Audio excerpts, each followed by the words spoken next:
Hello, Rabbi say welcome to our Monday night shiur, Shalom edition. Excuse me, Ariel. Please. Today's shiur is titled Teka, Beshofar, Gadol. Not Gadol. Gadol. Alright? Gadol, we said in the Soviet Union. Our shiur is sponsored for the Hatzlacha Oler Ravakim. May Hashem bless him to find their zivug.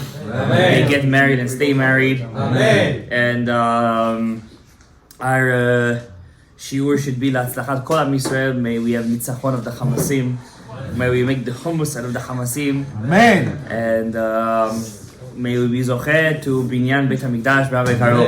It's very close, guys. You know, I ever told you guys that Zohar, the famous Zohar, there's a Zohar, welcome, in, I forget the parasha, but it's a very famous, actually, you know what, I'll tell you the Zohar right now. 3 years, no? Huh? In 3 years. There's a famous Zohar in Parashat Toldot. In Parashat Toldot, just to give you guys a little cheshek, right? There's no food this week, so to give you cheshek. The Zohar in Parashat Toldot quotes the view of Rabbi Yitzchak that the resurrection of the righteous will be 214 years before the resurrection of everyone else. And if we go by the accepted date that the world has to only be 6,000 years, 6 millennia. If we count 214 years before the year 6,000, we get to the year 2027 CE, following the current count from creation, which is precisely 215 years before the end of the year 6,000, and is thus the deadline for the resurrection of the righteous, while the resurrection of everyone else would be in the final year, 214 years later. So it's 2027. 2027, we're in 2024. Now he writes over here in Daniel 12:12. Now this is all speculation, guys. Okay? That was the Zohar. Rabbi Yitzchak. Okay? In Daniel 12:12, the book of Daniel, if everybody knows, the whole end of it speaks about the whole history.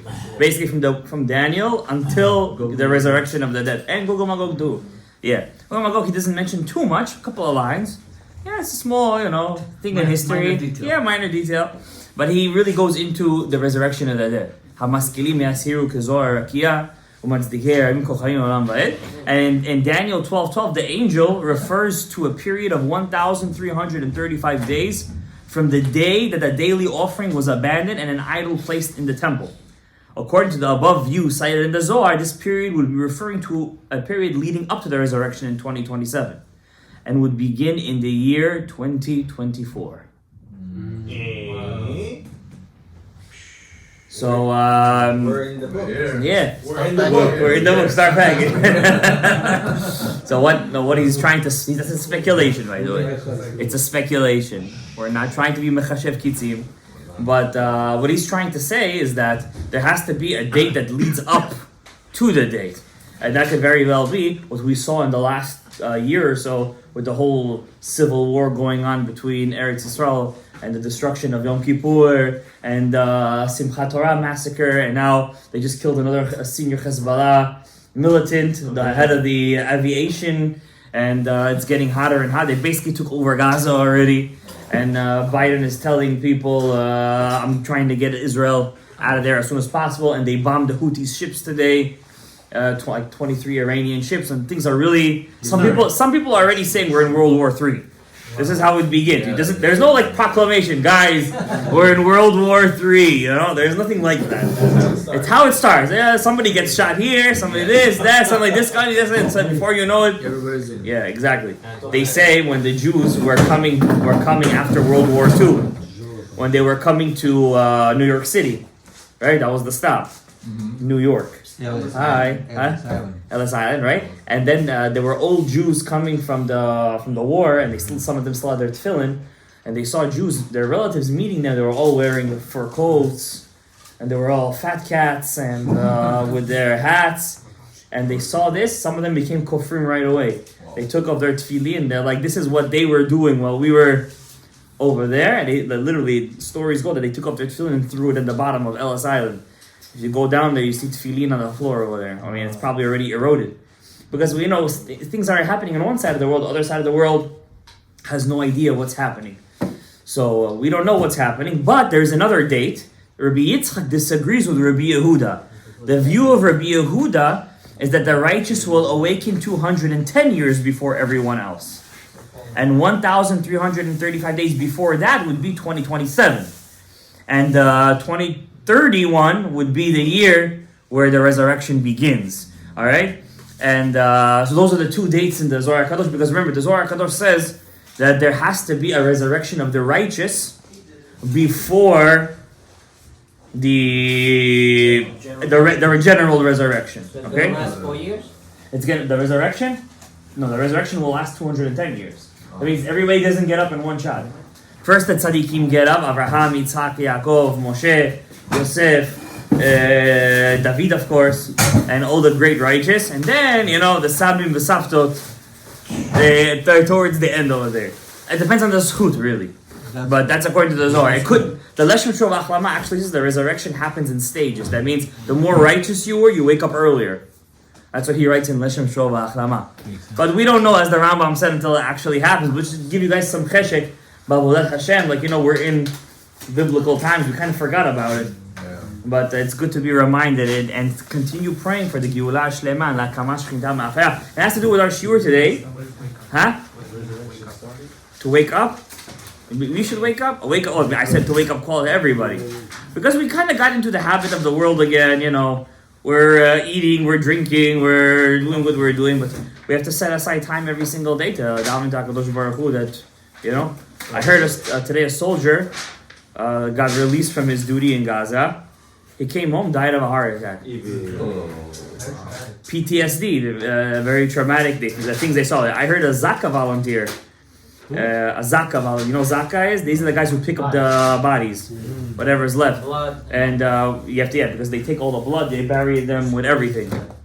So when he was taking all the stuff, like he was in the Be'eri, in the south where it happened, he was there for 3 weeks. Volunteer, it's all volunteer.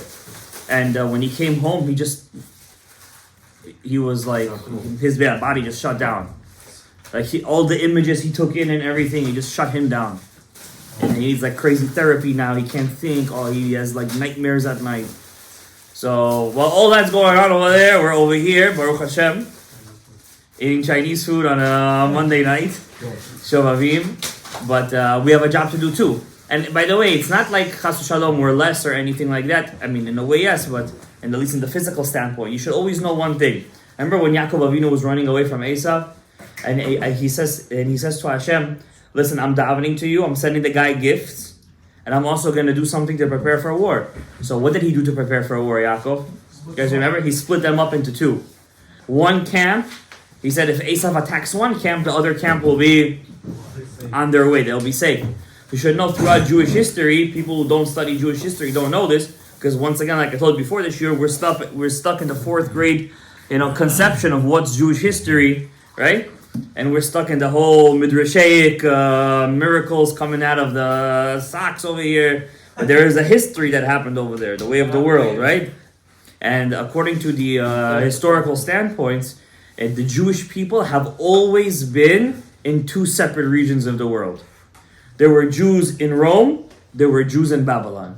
The Jews in Babylon were suffering, the Jews in Rome were prospering. And they were holding the Olam HaTorah. When the Jews in Rome were suffering, then, exactly. Until we got so used to it, you guys don't even realize what you're saying, it just turned into two camps, Ashkenazim and Sfaradim. But really, Ashkenazim and Sfaradim means two separate regions of the world. Because we're not, what's Ashkenazim? You have Poland, Ukraine, you have White Russia, you have basically the whole French, you have Britain, you have so many different types. And each one is different than the other one. And in the middle you have Amsterdam, which were all Sephardim basically. So you have the Sephardim within the Ashkenazic world. And the Sephardim itself, you have Sephardic Jews, you have Tunisian Jews, you have Lebanese Jews, you have Bukharian Jews, you have the Gruzini, we don't even know where they're from, the Gruzini Jews.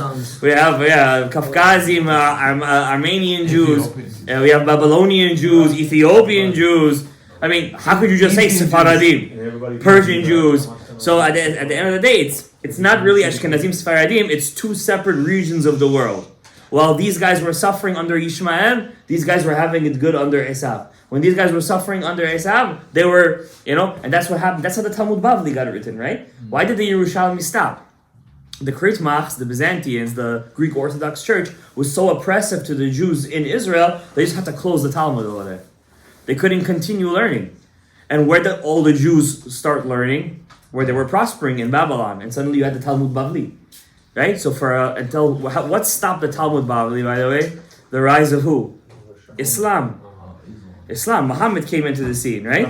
And the Sassanid Empire finished, war Malka. And then with the rise of Islam, the Jewish state in Babylon diminished completely, right? And then the Jews, where did the Jews rise up? It went to Italy. The Jews in Italy. Tosfot said, Dvar Torah comes out of Antaranto. Antaranto is a city in Italy. That means the Tosafot said the greatest Jewish minds at that time were where? In Italy. All of the Jews from Ashkenaz came from Italy, right? When the Jews came into exile, they went to Italy. From Italy, they went to northern Italy.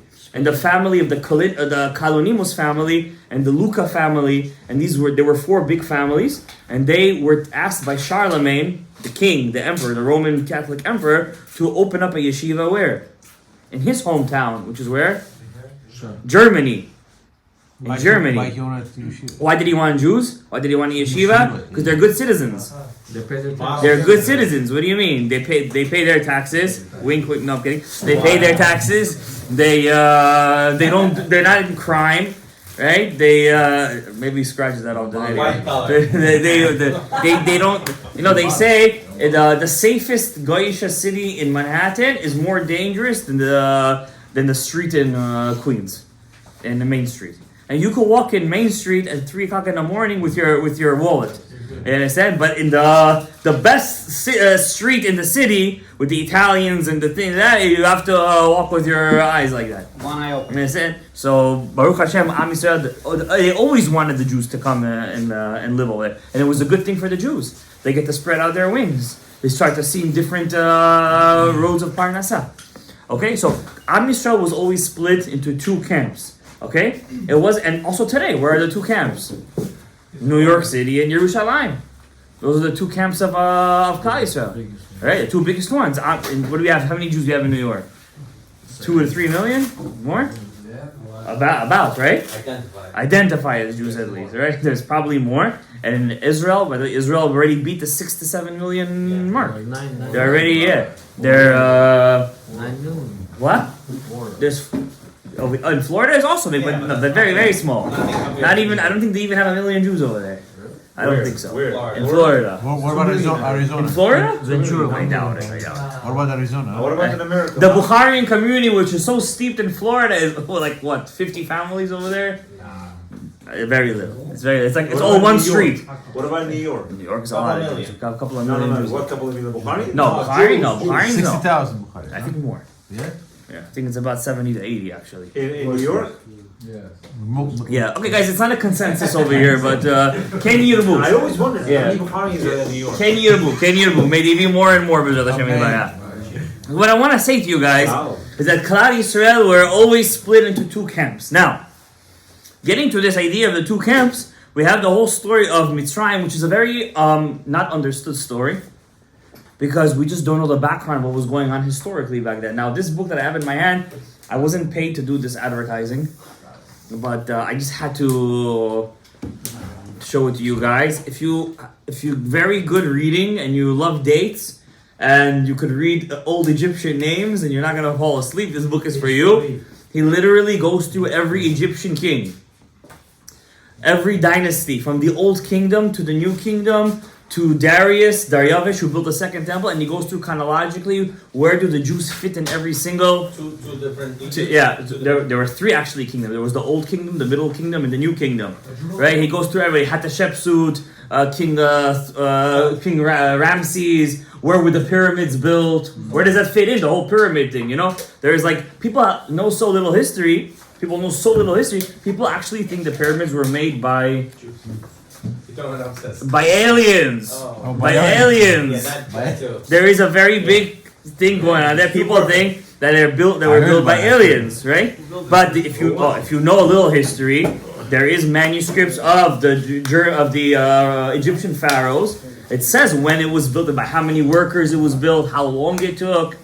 And just to give you a little teaser, the Great Pyramids, because there's a couple of pyramids. The Great Pyramids were built during the time of Babel. The Tower of Babel, it coincides with that time. So it seems like there was a time, it was built by people. 100,000 men worked on it. 100,000 men worked on it. Big. But what are they? What are pyramids? The tombs. They're tombs. They're graveyards. You know that, right? They believe pharaohs were gods. Not only them. Many old civilizations believe their kings were gods. Each stone is a tomb? No, the whole thing is a tomb. For one person? For one person. There's an upper chamber, there's a lower chamber. Many of them were excavated. Anyways, let's continue, guys. Another museum. Are they museums? Pharaohs. Jews are not allowed to go in there. Right? Where? To the pyramids. Oh, what happened? Who was the pharaoh during Moshe Rabbeinu? That's a very big question, and this whole book is based on that question. Who was the pharaoh during Moshe Rabbeinu? And I can't really disclose that information. They made pyramids during that time. They also made pyramids. So it's not that simple, because the Jews were based in northern Egypt. And we do know that Egypt was split into the upper kingdom and the lower kingdom during that time. So the Egyptians of the Nubian Egyptians, which are the black Egyptians, are not the same as the northern Egyptians. We were more Asiatic. Okay? Thank you. No, not Bukharians, but probably Mibnei Esav. Just to throw a little teaser out there, ask yourself historically, why did the Amalekim attack the Jews when they came out of Egypt? You can't say they were learning Torah over there and they were saying, oh, we're from the Klippa of the Nahash, so we have to make sure the whole world doesn't have Emunah, so we decided these are Goyim of the Avodah Zarah. And it's very probable that the Egyptians that were causing the Jews to be slaves were actually related to the Amalekim. It could be that they were related racially. But, okay, listen, it's a theory, it's a good one. But let's continue. If you want to see more, you could always look inside the book. It'll shed a lot of light. There was a rabbi, Rabbi Shimshon Ma'astropolia. You guys all know about him. He has a special thing to read before Pesach. He said whoever read it before Pesach and during the World War II was saved from all the Marin Bishin. We all have a minhag to read it Erev Pesach. You guys, it's in every Haggadah. It's every Sephardi Haggadah. He was not a Rishon. He's the generation before the Baal Shem Tov. Rabbi Shimshon Ma'astropolia. And he writes, there is a Perush on him, and I forgot the rabbi's name. It was printed a couple of years back, after 800 years. Rabbi Shimshon, and the rabbi writes, he was a Syrian Rav, Mikubal. I have his book. I think it's called Shemesh Umagen. He writes over there, just speaking about Yetziat Mitzrayim, just speaking about it. It opens up such shefa of rachamim on a person, just talking about it. And do you realize that the only mitzvah that we have, besides for learning Torah, that deals with speech in the Torah, the 630 mitzvah, is the 21st mitzvah in the Torah, Sipur v'hi gadata lebincha. Sipur. The only time you have an actual mitzvah to sit, put a kid on your lap and tell him a story is Sipur Yetziat Mitzrayim. There's no other specific story. It means you could talk about Sipur Yetziat Mitzrayim on Chanukah and get a mitzvah. You could talk about it during Purim and get a mitzvah. Everything is connected to Sipur Yetziat Mitzrayim, which is in itself a fascinating story. Not just a story. It's a continuation. Now, what's going on? What does it have to do with Shovavim and everything? It has everything to do with Shovavim. The whole process of Tikkun Shovavim happens during the story of Geulat Mitzrayim. Now, the Teka Beshofar Gadol Lecheruteinu. Before I'm going to get into the Shemot HaKodesh in the book, page 166 of Avodat HaKodesh, and I'm going to teach you what the Ben Ish Chai says, that you have, when you say this prayer in Shmona Yisrael 3 times a day, during Shavavim time specifically, you have to have extra kavanah and say the small prayer inside. Okay? So I'm going to do it with you guys inside, but before I do, I just want to tell you from the Pasuk, it says over here, Veidaber Elohim El Moshe Vayomer Elav Ani Adonai, and Elohim spoke to Moshe and said to him, I am Havaya.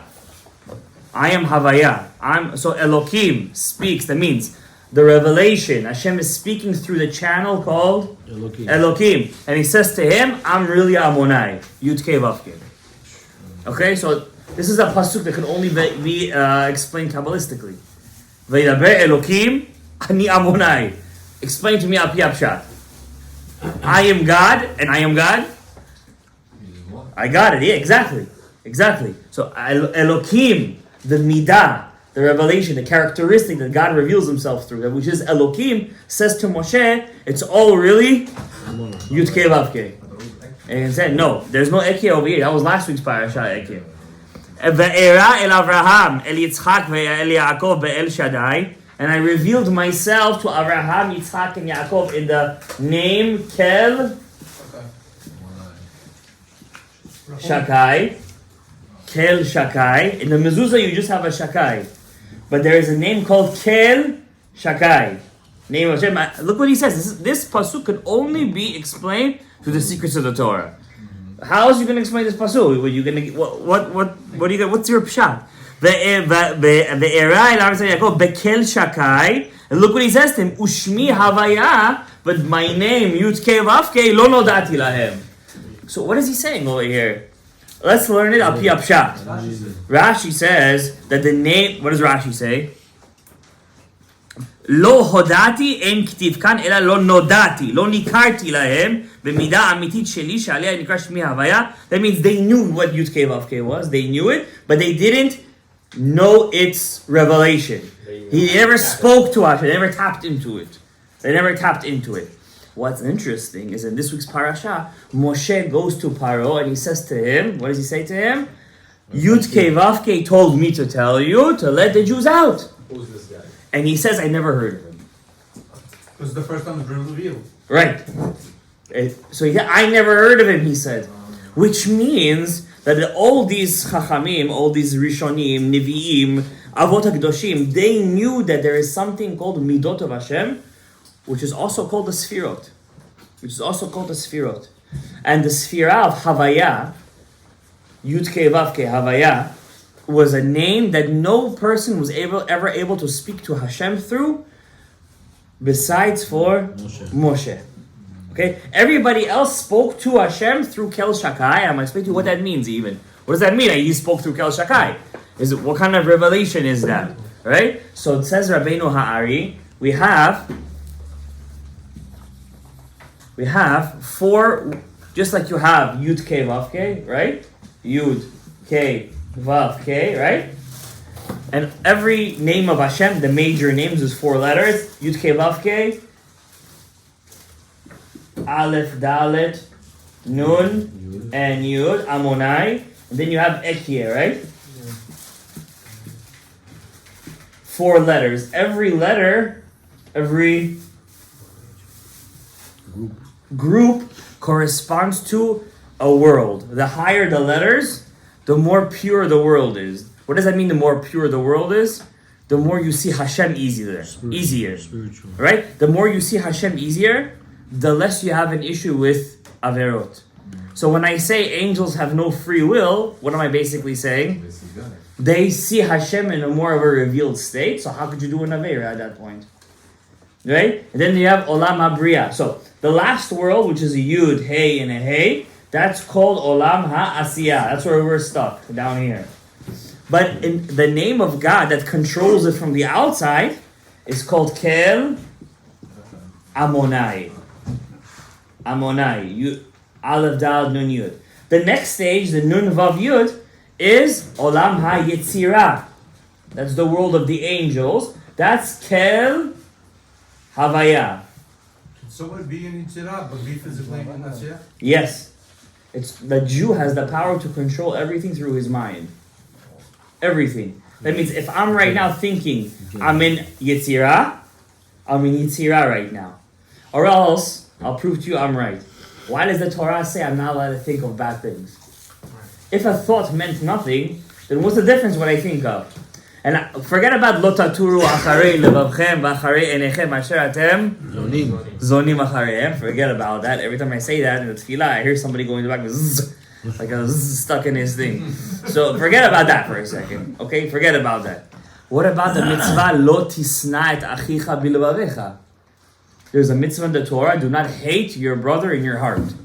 You can't hate another Jew. Now that's a mitzvah be machsha במחשבה. How about לא תנקום ולא תיטור? Do not revenge and do not bear a grudge. Bearing a grudge is what? Internal. In the מחשבה, it's internal. What about the mitzvah of ואהבת לרעך kamocha? It's an internal mitzvah. That means every second that I walk outside, I'm like, oh, I love Jews so much. I just fulfill the command. It's all a mitzvah internally. It's an internal mitzvah. That means machshavot have an effect. And how can I tell you guys, without mentioning Rabbeinu Ha'ari, that if I'm sitting over there in Kriyat Shema al Amita, and I'm thinking the kavanah of the two swords, which I taught you guys many times, of the two swords, which of course we forgot, the double-edged sword. How can I tell that I'm killing 1,250 something, or whatever the number is, mazikim a night? Correct or incorrect? And how can I tell you if machshavot don't mean anything, that if I had machshava and Kerry came out, that I have to go to the mikveh? How does the Torah tell me that? So it must mean it's countless and countless and countless proofs that machshava is something that has an effect. Now, that's from the Torah perspective. But let's go to Professor, let's call him Okagawa, from Tokyo. He took a glass of water and he said on it, Baruch atah Adonai Eloheinu melech haolam she'akol niya bidvaro. And he had good machshavot. And then he took that water, he put it in a crystal, he looked, and it had beautiful shapes. And then he took the same thing and he said, I hate you. I love you. And he said, I hate you. And then he took a picture and he saw two people, like two drab, trying to kill each other. Everything was Right, it's in the shapes. So that means the machshava, dibur, and maaseh. Here I have the trifecta. Correct? So that means machshavot have an effect. And how come when I see a guy and I'm looking at him and I'm like, I don't get a good vibe from this guy. You ever have that? You're sitting next to a guy, I don't have a good vibe from this guy. The guy is giving such bad machshavot to you, you don't feel comfortable like that. Correct? And how come you have in such cases that a person could sit with friends and suddenly something bad happens? The machshava could cause, right? What's ayin hara? It's a koach from the machshava outside from the eye. You understand? The Gemara, the Ariya Kadosh says, I'm sure it's a Gemara somewhere, that there is a bird that lays her eggs by looking at them. And don't tell me it's not possible. Trust me. There is crazy. There is a lizard that could walk on water. Yes. Did you know that? Yes. Did you know that? You don't need Yoshka for that. They have lizards that can walk on water. National Geographic, you can see. Fish that fly too. There's salamanders don't get burned by fire. There's a certain breed of salamander that you put it in fire and it's totally fine. It chills on fire. So if I tell you that there's a bird that could look at an egg and it could hatch, it could happen. Okay? So the Shemot of Hashem have an effect. Now, the name of the world of Bria that controls it, the name of Hashem, is Kel Shakai. So all of Avraham, Yitzhak, and Yaakov's prophetic visions were where? In the second level, in the world of Bria. That means Avot HaKadoshim, with all their greatness, was all, and they were in Eretz Yisrael, was only in the world of Bria. And Moshe Rabbeinu is able to reach Yud, K, Vav, K. And I said this to my students today. I said, guys, remember one thing in your life. As long as you're true to your path, that means you're a normal person, you work, and you're busy, you have relationships, you're a normal guy, you're not a bum who just sits, smokes, and drinks all day like this, right? As long as you're a normal person who tries to be productive, you can never ever run away from your destiny. Moshe Rabbeinu was arguing with HaKadosh Baruch Hu for 7 days straight, and again this week's parasha he argues with Hashem, and he argues with him at the end of last week's parasha, and he says to Hashem, "Va'ani aral sfatayim." My mouth, my lips is arel. You know what our word arel is? Huh? The word arel is blocked. Where do we have that by another mitzvah? The word arel? Orla.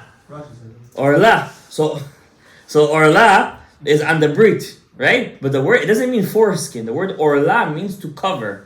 So Moshe says, my mouth is covered. So Hashem tells him, you can't run away from your destiny. Hashem says to Moshe, you are Moshe. Moshe Moshe, How come we didn't just clear him? the last hey of Moshe's name is Hevel. Is Hevel. Your name, Hevel, what does the word Hevel mean? Breath. Is speech. Your job is to speak. So no matter how much you're gonna say, Va'ani aral sfatayim, That's your cost. that's your mission in life. And no matter how much you're gonna argue with HaKadosh Baruch Hu, Hashem is gonna push you in that direction. Okay, you don't want to speak? I'll get you a translator. Aharon achicha yiyeh niviecha. How is that? And that doesn't work? Okay, I'll get you Pinchas. It says at the end of days, Moshe is going to reveal himself again as Mashiach is Moshe. Ad ki yavo Shiloh. And the Arei HaKadosh says in Shara Gilgulim, Moshe will come back again, and he's going to take out his people again. That means he didn't finish the job. Since we all dropped kaput in the desert, right? If whatever this guy said, 2023, 2027, that is, if the whole thing is, we're the last generation, let's say, then we're people from the left Mitzrayim. We're them. And Mashiach is Moshe. Now he has to bring us back. He has to finish his job. So says Shara Gilgulim that Moshe had a translator. Who was that? Aharon. He also is going to have a translator at the end of days. Who is that going to be? Eliyahu Hanavi, Pinchas Kahana. Also is going to be. So just as he had a translator then, it means, Rabbi Yehuda Ftaya says, that the Mashiach is probably going to have a talking issue. He's going to be Megamgem or something like that. They say in the time of Rabbi Yehuda Ftaya, there was a very big Rav called Rabbi Shimon Agassi. So he said he had the nitzots of Moshe Rabbeinu inside of him, and he had the same issue when he used to speak. He used to stutter, but when he used to speak Divrei Torah, it would come out easy. And he said the Shekhinah would speak through his throat. I told you many times about these tzaddikim. I don't want to get into it right now, but just to get you into the point, how great is Moshe and how he couldn't run away from his destiny. If he's meant to be the Moshiach, he's gonna be the Moshiach. You can't run away from your destiny, and so too everybody over here. You can't run away from your destiny. You will go through your tribulation. You can't run away from suffering. You could call it suffering. I saw this crazy interview by this rabbi called Rav Eli Sadan. I don't know if you guys ever heard of him. He's a Tzioni Dati rabbi. He's a religious rabbi, but he believes in going to war, fighting. You know, older guy that you guys like to see with the knitted kippahs, and they're bombing up Gaza and they're drinking the coffee with. These guys don't have PTSD. They're in it. They're. So he's those guys. So he has a college for them.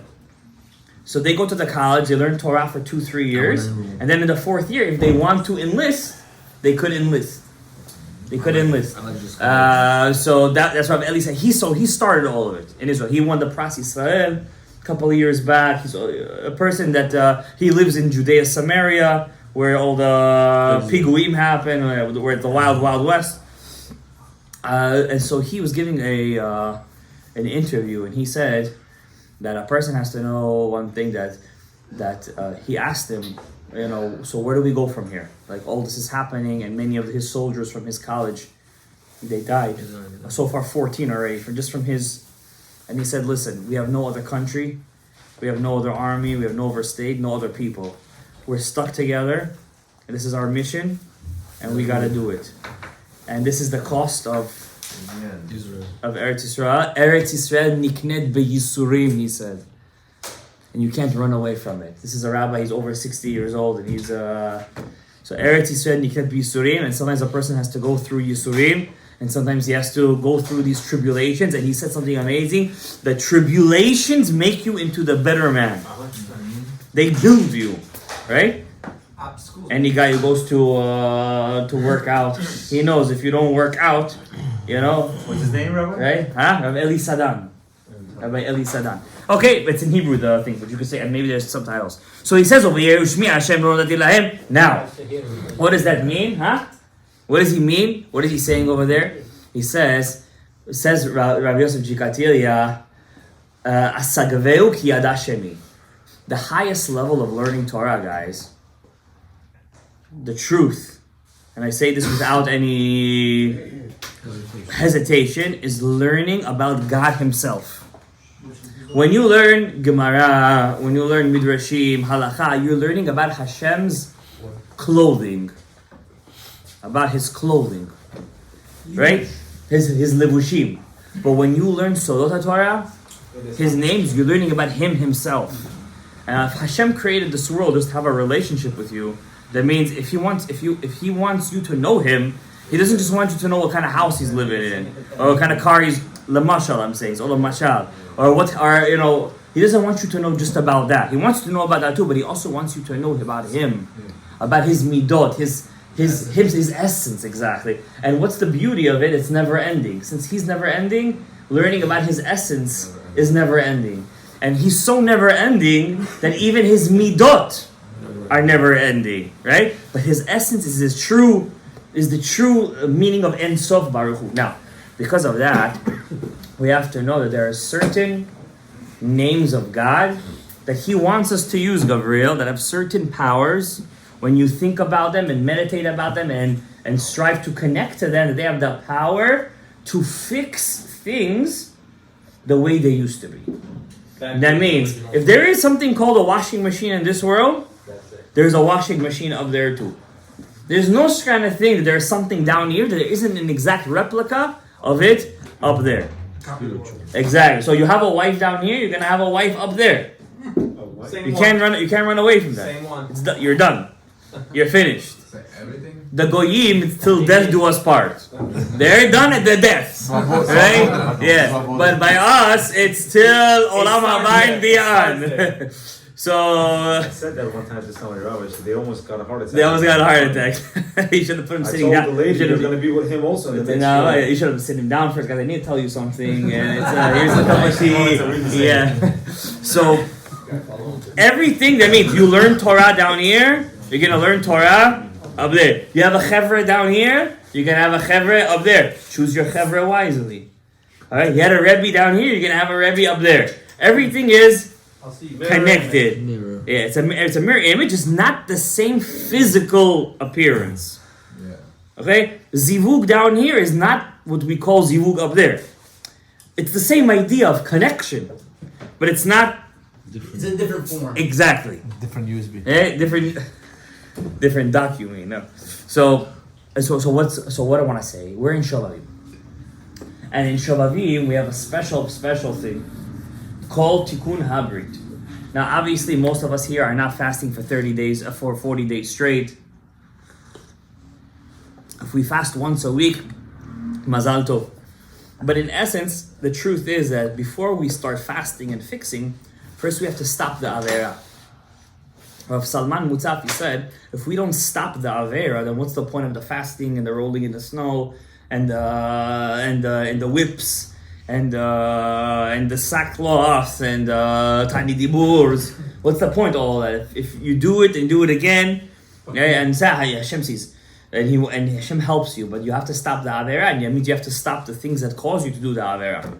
Looking is one of the Right? hardest. Of course, listen, the first Avera was the looking. But Tere ha'isha ki tov ha'etz lema'achal. She saw the tree. It was a ta'ava for her, the tree. Ki ta'avahu la'inayim. Right? So first you have to stop the things that bring you to the Avera. And there's many things that we have out there in the world that we don't need. I was speaking to a guy, and so I told him, when I speak to kids, I say, I don't have YouTube on my phone. They're like, what? How do you live without? Are you what's the point of your iPhone then? How do you live without YouTube on the phone? So I told him, try for Shavavim, just for Shavavim, try not to have YouTube for a week or two. You see that? Not even a second thought. So he said, okay, he took the challenge. He didn't watch YouTube for a week. He's like, Rabbi, I felt like I was detoxing. I was shaking. I wanted it so much. Yeah, I was like, I felt something was missing. He said, literally. I believe the guy. I said, it's tough. And there's so much shmutz out there. How do you expect to be a person that's shomer Torah and mitzvot and shomer habrit if you continue watching all that shmutz? And everything has shmutz today. Everything is woke. Everything is garbage. Everything is like that. All sports are like that. Everything that they show you out there is like that. And they don't care that they lose money. They don't care. Just to cause the world to be more and more b'mem tet sharei tum'ah and bring us down besod erev rav, that comes out of the da'at and brings us down into the da'at and brings us lower into the pagam hada'at, because everything is etz hada'at, right? The brit is just the result. of the dot. Everything is the dot. That's why Yaakov Avinu was Bechir Sheba'avot. Even though we see that Avraham had a more fruitful and more blessed and more productive life than Yaakov. And Yitzchak, for sure, he was much more productive. But still, Yaakov, Bechir Sheba'avot, he's the dot. And Moshe Rabbeinu is the inner part of the dot. And Erev Rav is Gematria, dot. And the whole story is about Etz Hadad. And it's all about fixing that Pagam Ha'arayot. But you have to know that you have to put the safeguards for yourself. And nobody can do it. You know, I was speaking to somebody today, a mechanech. Speaking to a mechanech, a guy who teaches chinuch. And he's like, listen, when a kid goes out of line, this and that, I don't need the comments, but I'm just letting you know what the conversation went like. He said, you have to be tough. You got to say it to the face. I said, listen, you're right. You do have to, the person can be ignorant, but I'll let you know one thing in life, and this is a fact. You guys could search me out. No one ever changed from full-on criticism. If you go to a guy and you say to him, don't do drugs, you're going to die. It's going to happen. The next second he's going to leave the room. What is he going to do? He's going to hit it up. He has to. It's an effect. It's an adverse effect. And it happens automatically. Nobody changed like that. It's true, you're not allowed to be ignorant, but no one ever changed like that. Especially that person is smart. If a person is smart, forget it. He'll never want to change. And also you can't talk to him like that. You have to speak to him Bilashon Rach. Rabbi Yehuda dealt with dibuks. One of his dibuks they dealt was Shabtai Tzvi. So he told Shabtai Tzvi, get out of this guy, Bechor. I told you guys this story many times. And he keeps on doing the yichudim, and he's hitting him, and he's cursing him, and he's hitting him, and he's cursing him. And he's like, listen, this guy was a Talmid Chacham once upon a time. I gotta speak to him at his level, nicely. I said, once upon a time, you're such a Talmid Chacham. You're so smart. Don't you know I'm just trying to help you out? I said, you know what? Shabtai Tzvi, Shem Rishayim Yirkav. Tells Rabbi Yehuda, you know what, you're right. Keep on going to yichudim. Now I want it. B'lashon Rach, b'perach, right? Pesach, v'igata lebincha, b'perach. People change b'perach. It's true, you're not allowed to be ignorant. But at the same time, change never happened. Chizkiyahu HaMelech's generation was a great generation.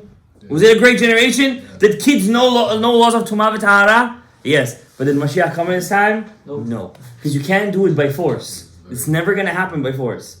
You could, while you're watching him, he'll keep whatever you say. But once you're gone, he's gone. Like Yoshiao, like the king Yoash. When his Rebbe, Yoyada Cohen, was alive, he was a tzaddik. The second his Rebbe died, he made himself into a god. There was a Jewish king who made himself into a god. Yoash HaMelech. He made himself into a god. As a kid, he was hidden by the Kodesh HaKodashim. When he came out, his advisors told him, you have some kind of mystical powers. How did you go in there and come out alive? He's like, my Rebbe's alive. I can't, But when he passed away, what happened? I'm a god. He thought he was godly. And it was a common thing back then, as we saw from the pharaohs and everybody. But what I'm trying to say, not detracting too much from our topic, there are Shemot of HaKadosh Baruch Hu that have the power to wash and to fix the avonot and the type. That's why, by the way, it snows in the winter. The snow in the winter is a sign of libun. Is a sign that the world is getting clean. Exactly. So, it's snowing. Anywhere in the world it snows. But the fact that it snows where you are is a sign. We're over here in New York. We haven't had any significant snowfall in years. In 2 years, 3 years, right? We had some flurries. You understand? So there is an idea of cleansing. Okay, and so first you have to stop the avera. You have to stop the avera. You can't say I'm hormonal, I'm this, we're all hormonal, and we all have needs. Okay, you're not the only one that's hormonal. Okay, so every person should know that Rambam says it causes longevity. By the way, longevity. So I can see by not doing that act too much, it causes you to, Rambam says, not mikubal, not anything. Maybe he was. He says it gives you longer life. You understand? Okay. The goyim say it's healthy because they need to sell things, and the only way to sell things is through the dot. So they're selling you the pagam hadat. The Rambam says Adam lived till 9:30 because he wasn't like that. Sheth mitushelach. Don't take my word for it. Open up Hilchot Rambam Refuah over there. Hilchot De'ah. That's what he says it over there. I said they used to eat healthier too. So what I want to say. So we have one bracha now. The sfira that has the worst pegam is not the yesod. Even though the yesod is where it all comes out of, but the yesod is just a channel. Think of it as a bridge. Okay? But the power that goes into the Yesod, there are 5 of them. So they're Chesed, Gvura, Tiferet, Netzach, and Hod. Now, what happens is, every single one of these Sfirot characteristics create a power, and all 5 of them take that power and they channel it into the Yesod. You understand? So what is the Yesod really? The conductor. He's the conductor. Exactly. Conduit. He's the conduit, he's the pipe, he's the channel. He's just the right? Yes. Now, because he has so many different energies in him, he feels much stronger. You get it? Mm-hmm. That's why that Ever has the most strong sensitivity. But he also doesn't always get the power. That's why sometimes he's dead, and sometimes Hakamat HaMishkan. He can't sleep. Alright? Sometimes. If it's always in a state of Hakamat HaMishkan, there is a problem. Because the whole point of that Ever is that sometimes it should be, sometimes the Mishkan is down, and sometimes it's the Ariya Kadosh's words. And sometimes the Mishkan, right? So you can't have always Hakamat HaMishkan. Right? So the Yesod, so what's special about the Yesod? It has a little bit of everybody in him. But what's also different about the Yesod, he's not always productive. When he needs to be productive, all the 5 give him their power. When he's not, then he's asleep. Okay? Others are asleep. Exactly. Or they're just working independently. Okay?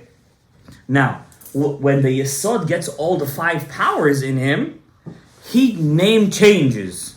He's not the Yesod anymore. He's called Tzaddik Yesod Olam. When he's productive, then he's called a Tzaddik Yesod Olam. Then he gives it to Malchut. Exactly. And then when he's ready, he gives the Tipa, which is made from all 5, to the Malchut. So she takes all those 5 powers. And she takes it, that Sphira takes it, that characteristic takes it, and disperses it to the whole world. Okay? When do they get the 5 powers? Oh. So there are many ways how to do it. Okay? But let's just hit in Tefillah here. So the Malchut takes that power and disperses it to the whole world. Okay? Now the Malchut, when she takes the power from the Yesod keeps a little bit to himself. Because he's not going to give everything away. Yeah, he shares, but not everything. He's a sharer. That's his job, to share. Men are sharers. I mean, that's the way it's supposed to be. Okay? Yeah. So he gives the Malchut, but he only gives to the Malchut 10%. Exactly. That's the mitzvah of Maaser.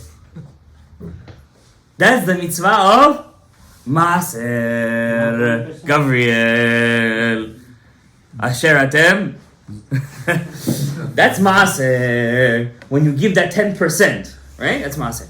Now, when the Malchut, when the Yesod has all the power, and instead of giving it to the Malchut, it spills out. Who's waiting by the Malchut to take that Shefa? Esav and Yishmael.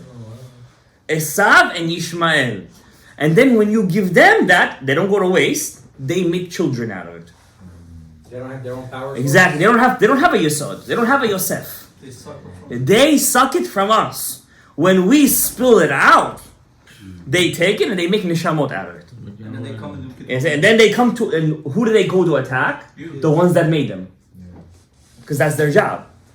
To exact revenge on the one who made them. Okay, that's why they said whoever is Shomer Habrit, nothing could harm him. What's the secret to that? Because there's no mazikim that are attaching to him, both physically and spiritual mazikim. Okay? Shlomo HaMelech was very afraid of those mazikim. That's why he had Shishim Giborim around his bed. He was very afraid because he had 1,000 wives. Who knows what was going on over there? With all due respect, Shlomo HaMelech, not even the dirt under his toenails. But I'm just letting you know, he was very afraid of all of that. Torah is me'it v'henesebu et libo acharonit. They made his heart away from Hashem. Hashem, not actually, but it was as if.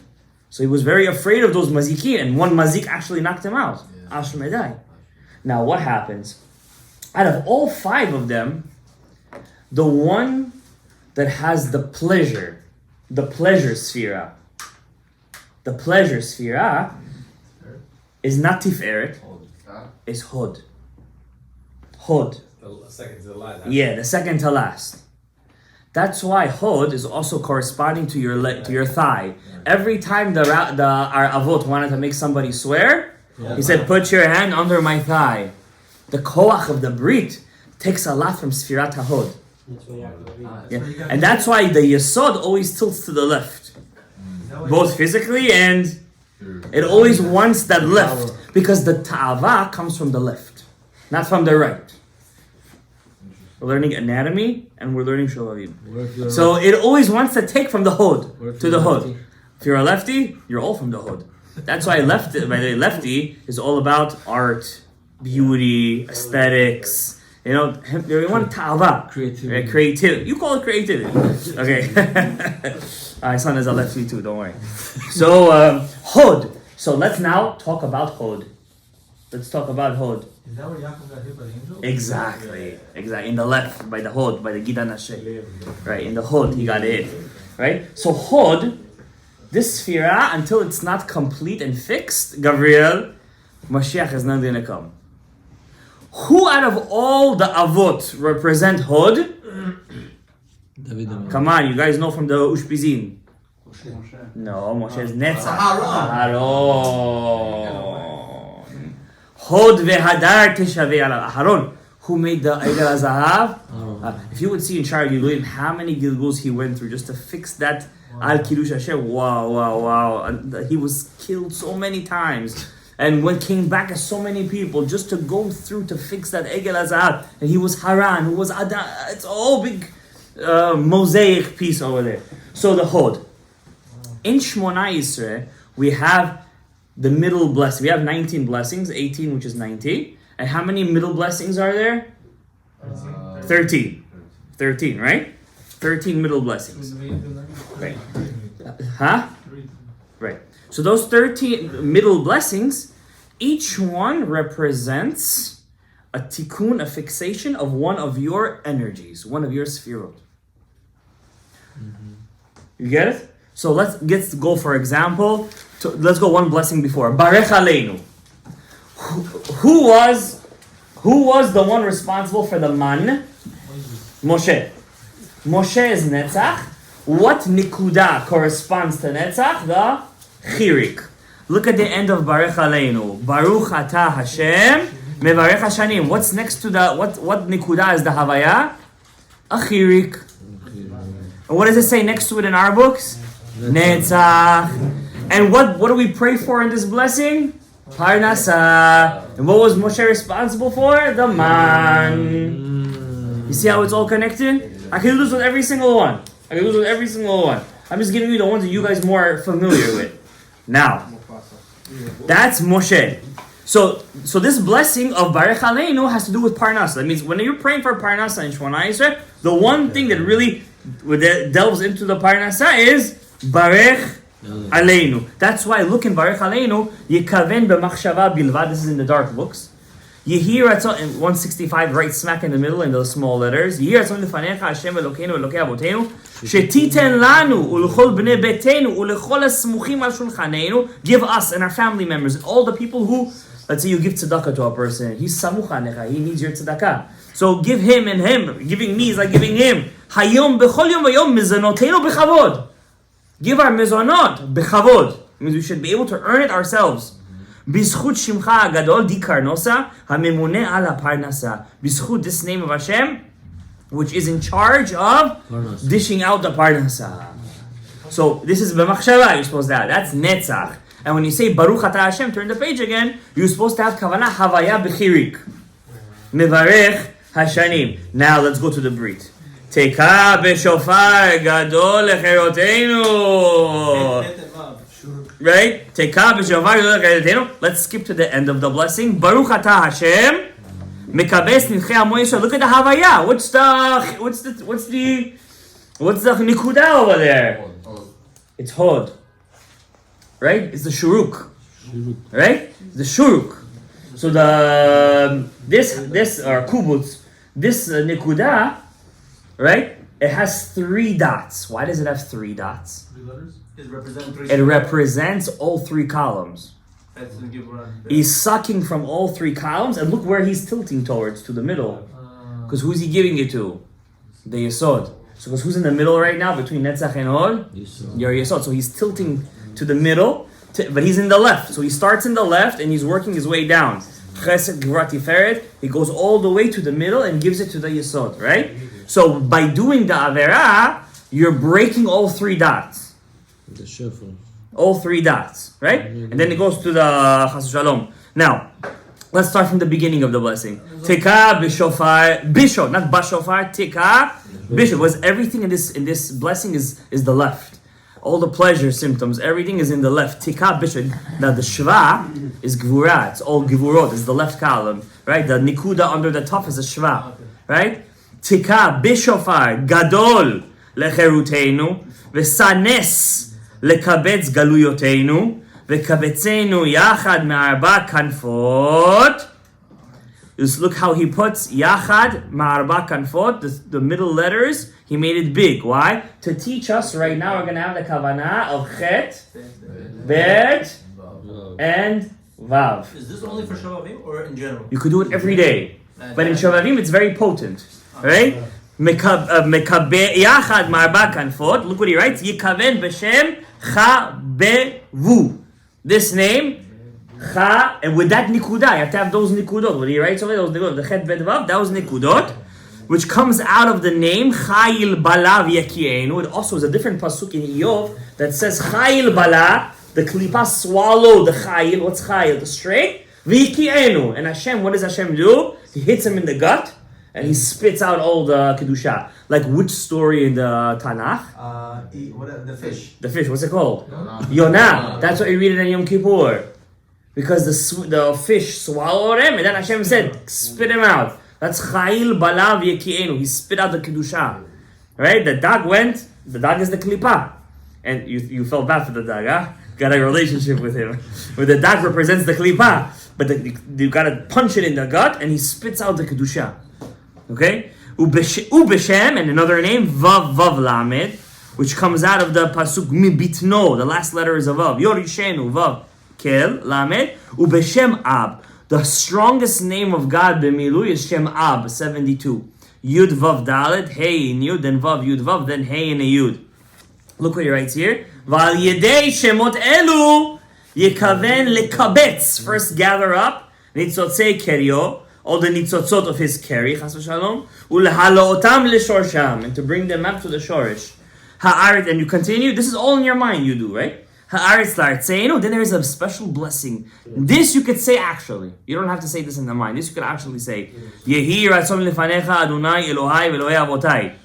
May it be your will, Hashem, our God and the God of our fathers. Shekol ha'nishamot shel ha'tipin, that all the souls of all of our tipot, sheyatzu mimeni levatara, left me chas shalom for nothing.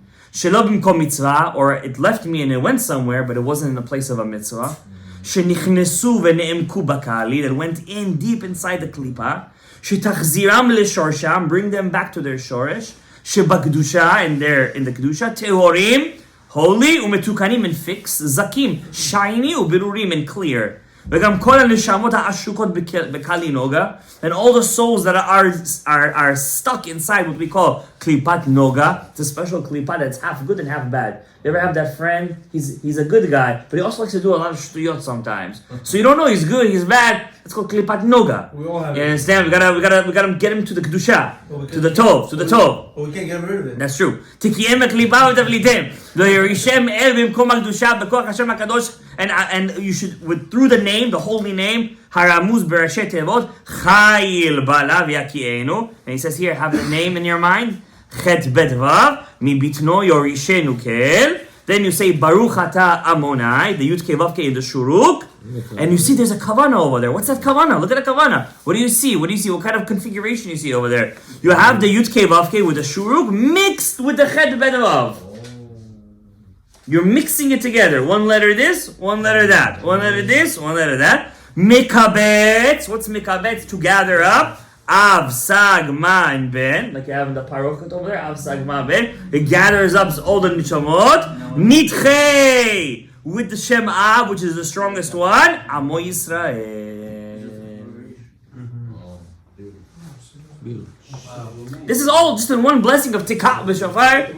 Gadol lecheruteinu.